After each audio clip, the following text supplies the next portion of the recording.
کا بار بار یہی سوال ہے کہ حق کے راستے پر آنے والی مشکلات پر صبر کیسے کیا جائے۔ میں ساتھ ایک اور سوال ایڈ کر دوں، چیلنجز اور مشکلات سے نمٹنے میں صبر و استقامت صبر کیسے ہیلپ کرتا ہے؟ حالانکہ سوال وہی ہے، صرف دوسرے رخ سے پوچھ لیا گیا۔ نہیں، سوال بڑا امپورٹنٹ ہے، گہرا ہے اور بہت زیادہ ڈیٹیلز چاہتا ہے۔ دیکھیے، چیلنجز سے نمٹنا کوئی ایک دن کا کام نہیں ہے۔ چیلنجز جس نوعیت کے آئے، آپ دیکھیں مثال کے طور پر ابھی بات ہو رہی تھی تھوڑی دیر پہلے دوسری شادی کی، اب وہ ایک چیلنج ہے، لیکن 13 سال گزر گئے چیلنجز کو میٹ کرتے ہوئے، اور ابھی گزرنے ہیں۔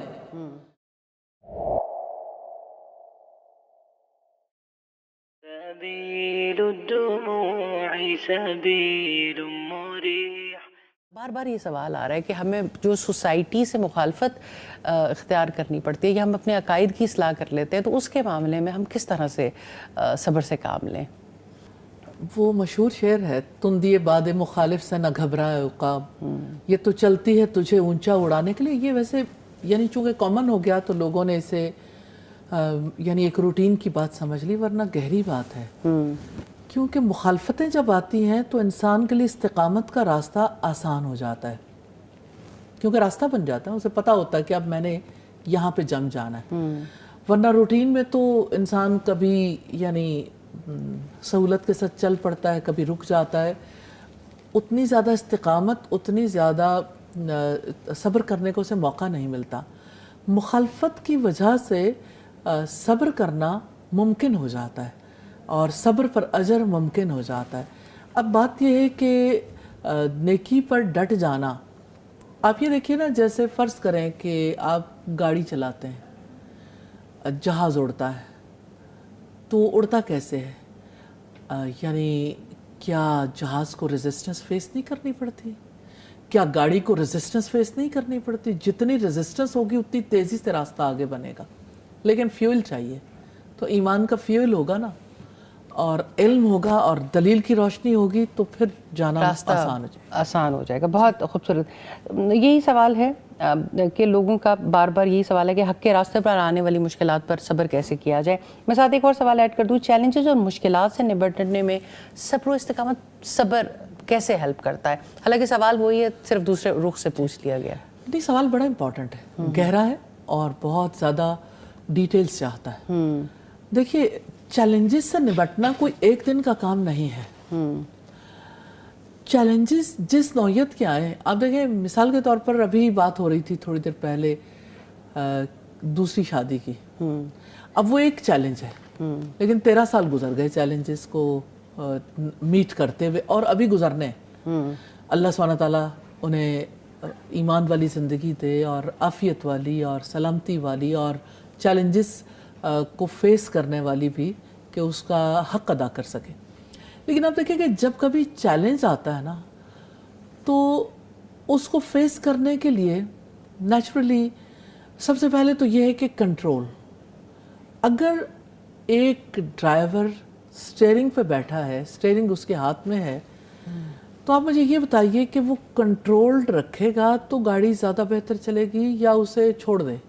اوبیسلی کنٹرول رکھے گا۔ تو ظاہر ہے کہ جب کنٹرول نہیں رکھے گا تو گاڑی ادھر ادھر ٹکرائے گی۔ ایسے ہی ہے۔ اچھا، اب یہ ہے کہ جس وقت آپ اپنے ایموشنز کو کنٹرول کرتے ہو، آپ اپنے غصے کو کول ہو جاتے ہو، تو سب سے پہلی چیز جو ہے وہ آپ تحمل کے ساتھ حالات کا جائزہ لیتے ہیں کہ صورتحال کیا ہے۔ کوئی بھی کسی قسم کا چیلنج ہے، کسی ملک میں چیلنج ہے بجلی کا، کسی ملک میں چیلنج ہے عوام کی یا افراد کی جو ہے وہ الٹریٹ ہونے کا، کسی ملک میں چیلنج ہے مہنگائی کا، کسی ملک میں کسی اور چیز کا، اسی طرح خاندانوں میں چیلنجز ہوتے ہیں۔ تو جو بھی جس نوعیت کا چیلنج ہے، سب سے پہلے تو یہ دیکھنے کی ضرورت ہے کہ صورتحال کیا ہے، یعنی ہم کہاں سٹینڈ کرتے ہیں، ہمارے لیے اس وقت ہم کہاں ہیں، جانا ہمیں کہاں ہے، اور جانے کے لیے ہمیں کس طرح کے ساتھ کی ضرورت ہے، اور کس طرح کے مددگاروں کی مدد کی ضرورت ہے۔ چیلنج کی نوعیت پر ہے کہ آپ کے سامنے چیلنج کس نوعیت کا، تو آپ کول ہو جاتے ہیں تو آپ جائزہ لیتے ہیں چیلنج کو ایکسیپٹ کر کے، کہ حالات کا اپنے جائزہ لیا، اس کے بعد آپ دیکھتے ہیں کہ راستہ کون سا ہے، کن کن راستوں سے آپ نکل سکتے ہیں صورتحال سے یا نبٹ سکتے ہیں چیلنج کو. تو نیچرلی اس کے لیے آپ کو مشاورت کی بھی ضرورت پیش آتی ہے، آپ لوگوں سے ہیلپ لیتے ہو، کہیں کاؤنسلنگ کی ضرورت پیش آتی ہے. ڈیپینڈ کرتا ہے کہ آپ کا چیلنج کس نوعیت کا، اس نوعیت کے افراد کی ضرورت ہوتی ہے جس نوعیت کا چیلنج ہو. مثال کے طور پر کسی جگہ پر کسی خاندان کو فائنینشیل چیلنج ہے، تو نیچرلی اس کے لیے پھر اس نوعیت کے کاؤنسلرز کی ضرورت ہے نا. اس کو وہ لوگ تو آپس میں نہیں نپٹا سکتے جو نہیں جانتے کہ آپ اس چیلنج کا مقابلہ کیسے کریں. تو پھر مشاورت کے بعد آپ کے سامنے ساری صورتحال کلیئر ہوتی ہے کہ اچھا اس میں یہ آپشنز ہو سکتی ہیں. اب جب آپشنز سامنے آتی ہیں تو آپ چاہتے ہو کہ ان آپشنز میں سے کسی کو آپٹ کر لیں، پھر آپ جائزہ لیتے ہو. پھر سم ٹائمز کسی کا یہ یعنی عجیب سی بات ہے، لیکن کچھ لوگوں کا یہ معاملہ ہوتا ہے کہ انہیں پتہ نہیں چلتا کہ سٹیپ کیسے لیں.